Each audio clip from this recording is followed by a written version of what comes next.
bit more about your remote work experiences and how long have you been working remotely, and Yeah. what are the pros and cons? For sure. So I've never not worked remotely, I guess is the first thing I'm going to say. And what I mean by that is like my first job actually was an office job. I was in an office, but I was doing developer relations. So I was traveling constantly. So it was basically a remote job.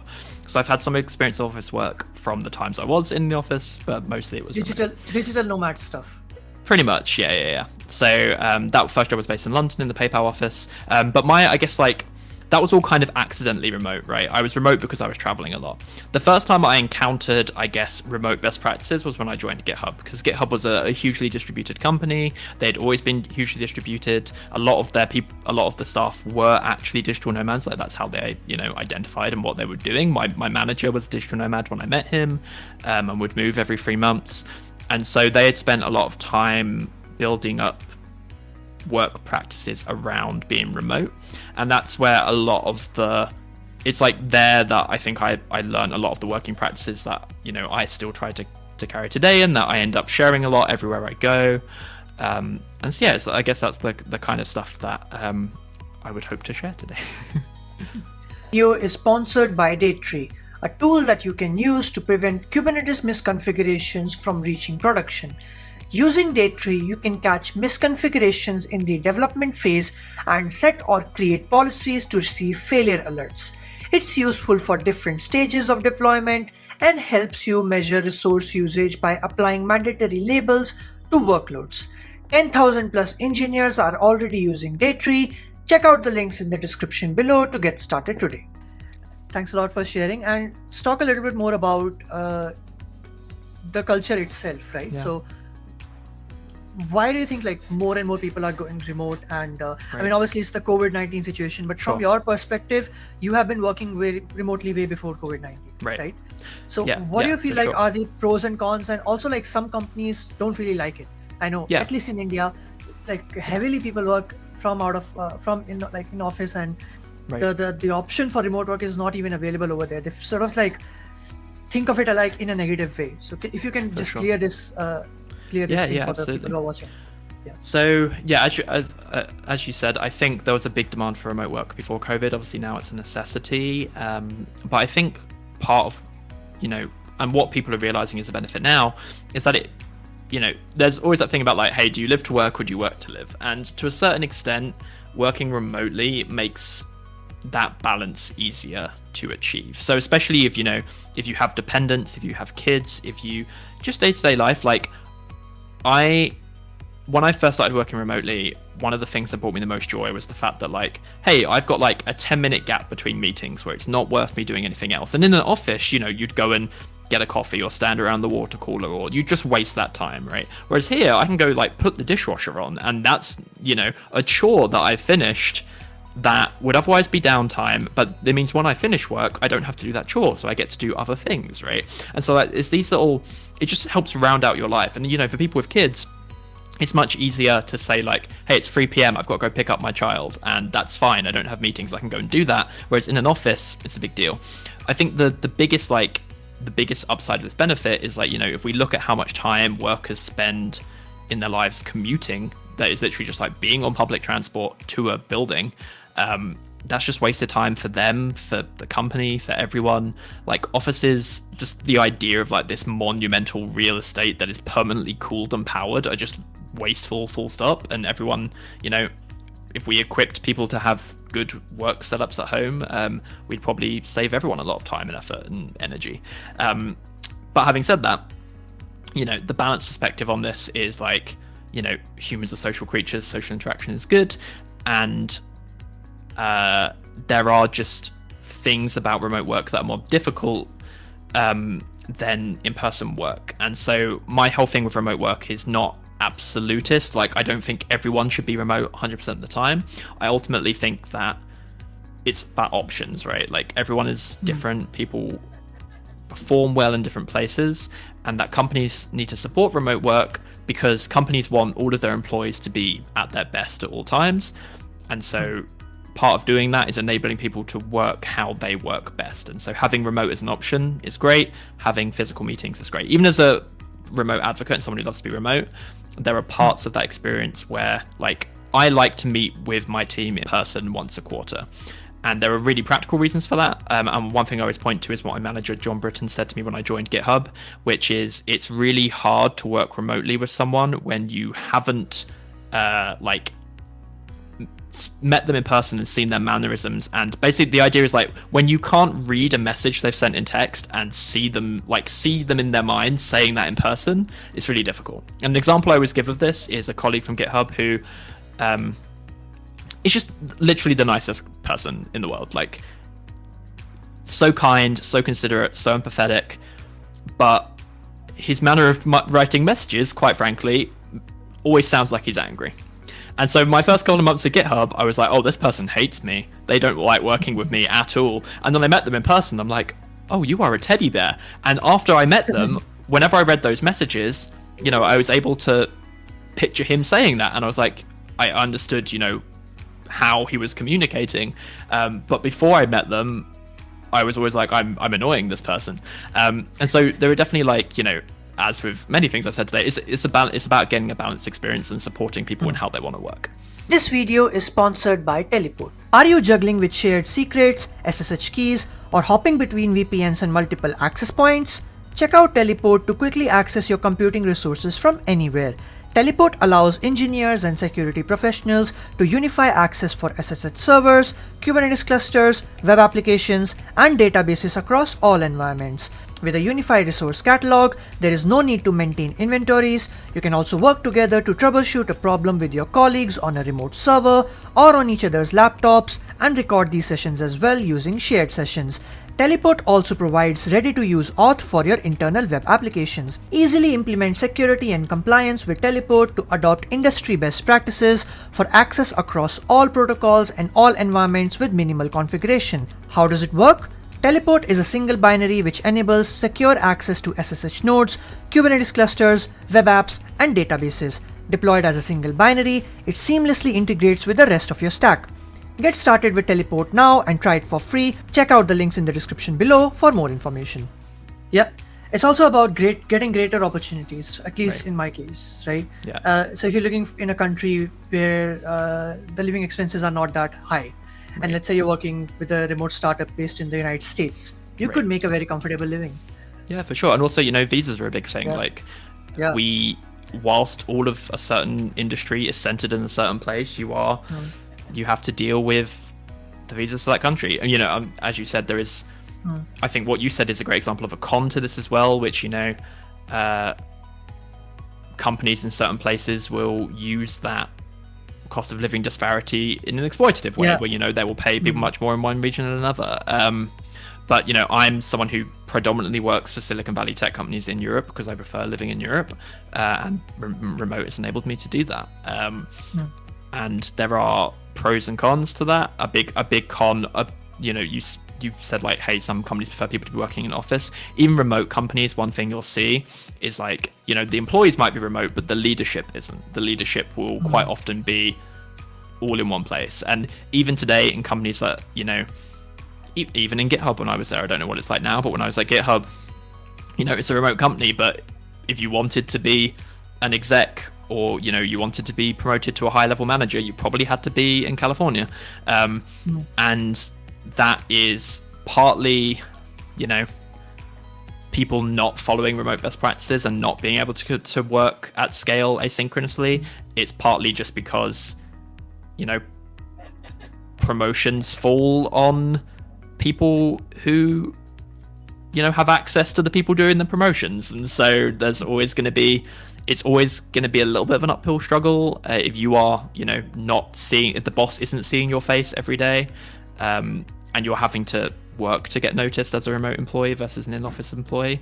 But I think the benefits outweigh that risk in a lot of cases. And COVID has kind of equalized this. Yeah. Let's talk about the cons that you mentioned. But before we move on to some remote work best practices, I can think of many questions that people ask. Something like that comes to mind is Zoom fatigue. Right. Yeah. So how do you deal with that? Yeah, so I think this is a great opportunity to talk about what remote actually means. And when we say remote, it's actually a really overloaded term. So we're talking about two things. Like, are we talking about just not like being in the same like time zone, location, whatever, but just not being in the same office? Or are we talking about being asynchronous? That is a very large wasp in my room. I'm gonna try and ignore that. Sorry. So yeah, are we talking about, being remote as in being in the same city but not in the same office, or are we talking about remote as in being on different time zones? And the difference between those is synchronous versus asynchronous. So this is where Zoom comes in, because Zoom is a synchronous way of working, right? It's saying, hey, we need to be in the same place at the same time together to achieve this work. And that's how we work in offices. I think where you get a lot more of the pros of remote and you start to push away some of the cons, is when you are able to switch from synchronous to asynchronous, which is saying, like, we don't necessarily have to be in the same place working at the same time to achieve what we're trying to do, and people can work when they want to work, how they want to work. And the important thing is that, we are communicating in a way that is conscious of that separation. And so this is, a big part of Zoom fatigue, which is just like true of meetings in general, which is like, we so often do things in person in meetings, in Zoom calls, when actually they probably didn't need to be a meeting. And that's not to say the meetings are bad, but that meetings are easy. And what I mean by that is it's like, hey, I have an idea and I haven't really thought it through yet. I'm going to put some time on your calendar to tell you this and see what you think. That's a much easier thing to do than is to, write that idea down and to figure it out, right? That's a lot more work, and so we default to meetings a lot of time when we shouldn't. And so I think part of solving Zoom fatigue is learning to work asynchronously, learning to set proper timelines, learning to write. This is really popular in a lot of companies, and I think I'm going to mention them, but I will give out the caveat that I don't think the way they work is healthy in a lot of ways. But Amazon are a great example of this, where they have a culture around meetings which is driven by artifacts. So if you want to schedule a meeting, for example, you have to provide a memo about what the meeting is about, and part of the meeting will be reading that memo and understanding the problem before you discuss it. And I think that's an important part of the process, because it saves a lot of time, makes the meetings more efficient, so it reduces fatigue when they're in there. But also in the process of writing that memo, so many meetings are probably eliminated, because you've heard of rubber duck debugging, right, Kunal? Yeah, so rubber duck debugging, for people who don't know, it's like, hey, I've got a programming problem, and often when you go and ask someone for help, as you're explaining the problem, you solve it in your mind. As you explain it, you realize what's going on. And so the joke is that you should keep a rubber duck on your desk and explain the problem to the duck, and you'll solve it. And I think it's the same with meetings. I think if we kept a rubber duck on our desk and we had the meeting with the duck, we would save everyone a lot of Zoom fatigue. But writing is the duck, right? Writing things down is the duck. If you can explain it in writing, you would save a lot of effort. Yeah. Cool. Thanks a lot for sharing, Joe. And okay. So now maybe we can also share the presentation you have if you want to do a little bit a run through of No, that. it's okay. I'm happy to chat about it. Yeah, that was the main thing. I just was was going to point an example in the presentation. I don't want to give the presentation. It was just I was going to point at it for that, but okay. I've just explained it, so it's fine. So what all things were in the presentation that we can talk about in terms of remote work? I guess the other one that I really want to cover is the communicating asynchronously in messages, so the no hello thing. So I guess we could frame that as hey, what are some asynchronous best practices, and go from there. Cool. And then we can talk about the future, and that's it. Yeah. Perfect. Cool. All right. So you talked about asynchronous communication, right? Can you tell us a little bit more about that? Yeah. So is this word coming from JavaScript? Yeah, that's a great question. So, if you're a programmer, you've encountered the idea of asynchronicity probably, which, is hey, we're going to do something, and, it's not necessarily going to give us the result immediately. And that is how everyone should think about communication remotely, which is, I'm going to be talking to someone, I don't know when they're going to give me this result. I don't know if they're working right now. It might be offline for them. I don't want them to work immediately. And that's important for a bunch of reasons. Firstly, I want to talk about a really common thing, which I'm sure is a lot of people's pet peeves, which is you are going to message someone because you need something from them. And a really common thing is, in that case, is for someone just to send a message that says hi. And so that's really common. And, lots of people feel bad just sending a demand to someone. They always want to do the small talk first. But in an asynchronous setting, that's really harmful, because okay, this have a hypothetical scenario here where, you know, someone's working in Indian Standard Time, someone's working in Europe, someone's working in America. If you in, let's say, Indian Standard Time are communicating to someone in my time zone, that's like a 4 or 5 hour gap, right? And so if it's towards the end of your work day or the end of my work day, and you say hi, you know, I might not be online anymore. And so by the time I see your message, it could be the next work day. And so I reply and say, hi, how are you? And then, you know, you might not be working at that point because it's 5 hours later. So then you come back the next work day and you say, I'm good. How are you? And, you know, this keeps going on. And before you know it, it's been like 1, 2, 3 work days, and we still haven't got to the point about why we're having this conversation. And so the biggest thing with asynchronicity is to like keep that in mind, is to say like, you know, what am I trying to achieve with this communication? How can I help the person at the other end understand the situation, understand what's needed of them, and understand what I need, and like, you know, get that through and allow that to happen with time zones in mind. So like, the way I suggest dealing with this is to keep in mind like a couple of things, which is like context, trust, timeliness, and deliverables. So, you know, as I said, people do this because it feels bad to just send someone a demand, and you can soften that by explaining what you're trying to achieve, right? So like, a good example in this case, like, you know, say you needed something from someone, rather than just saying hi and going through that, you could say like, hi, how are you? Hope you're doing great. I wanted to reach out because I need XYZ, because I'm trying to do this with it. I would really appreciate if you could send me whatever it is you want by the specific time and date, and then explain that, like, you know, the reason you're looking for that info is because you're trying to do something.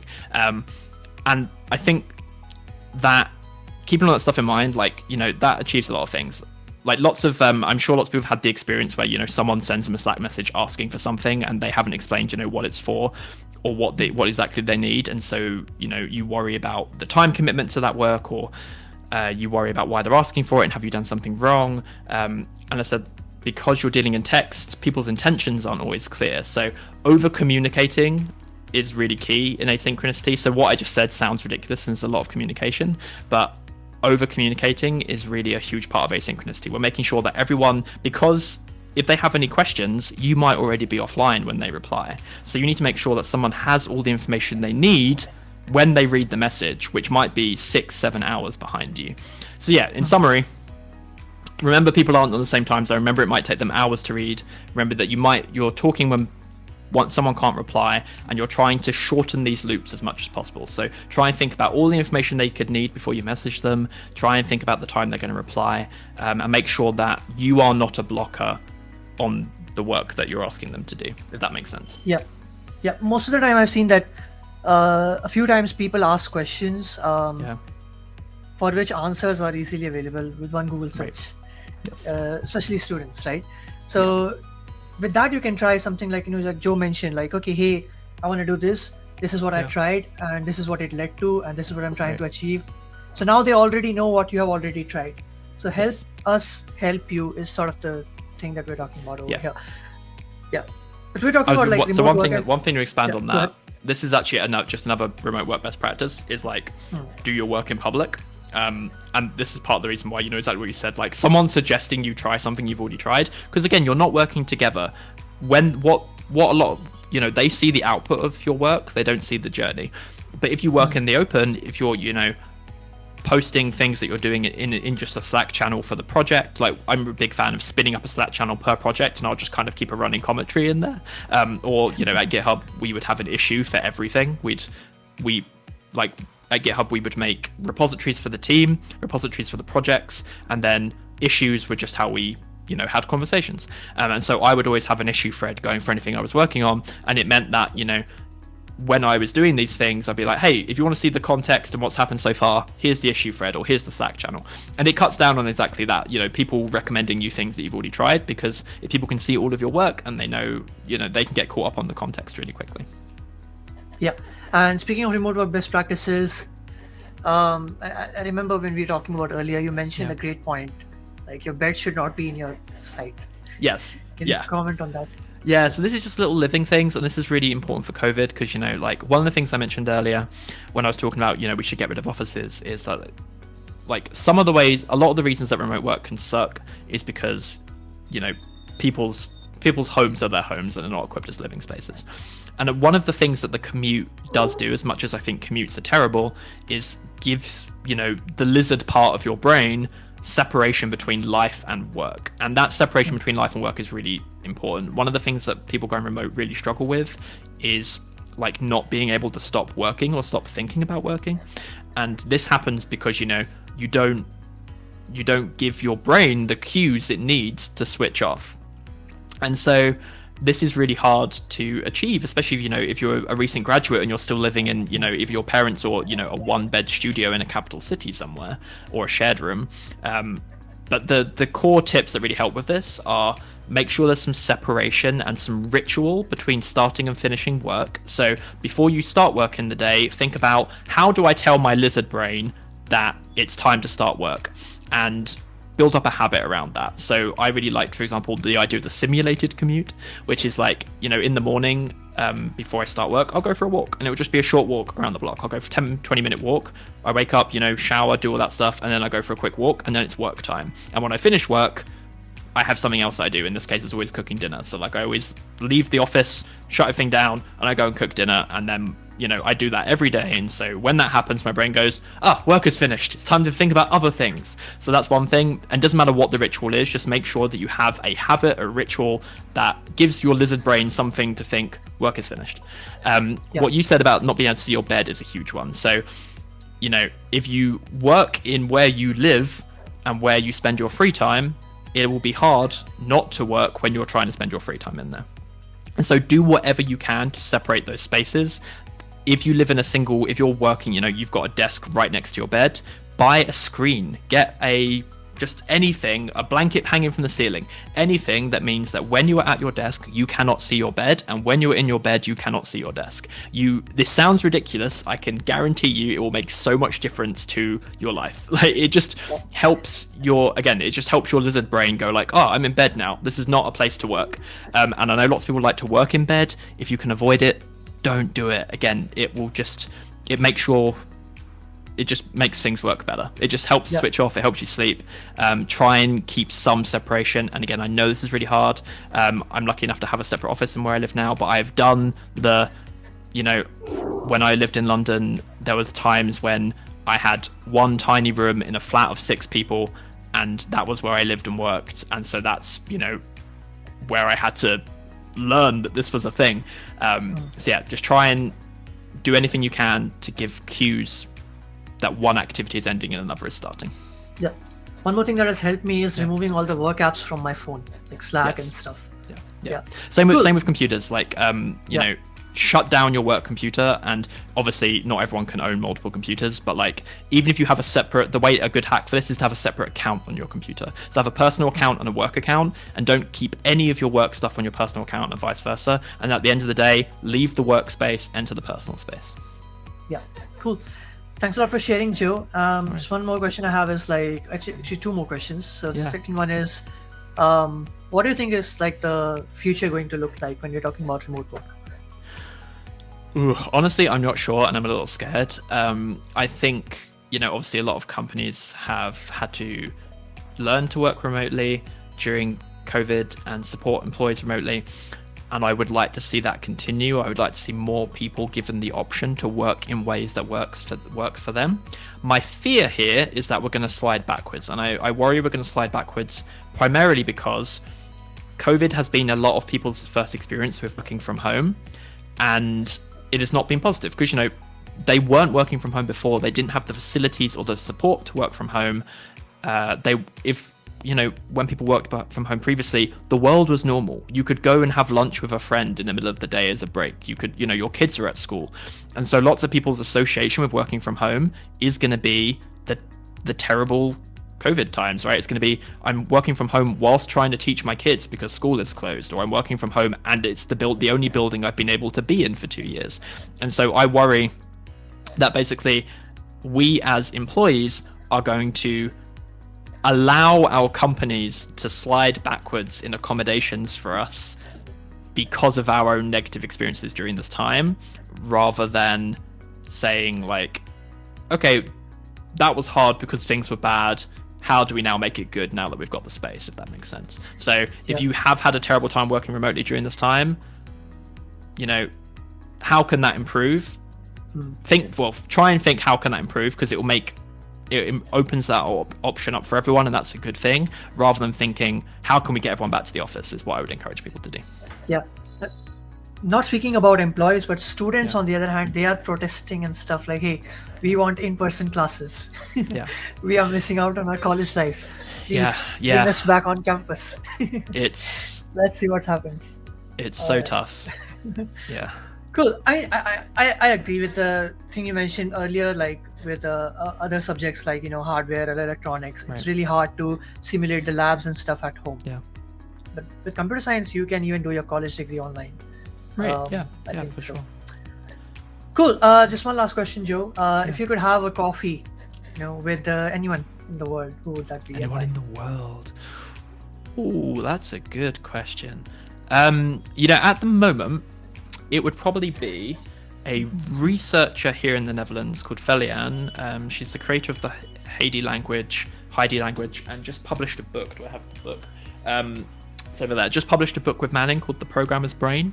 So Heidi is a computer education researcher with a psychology background.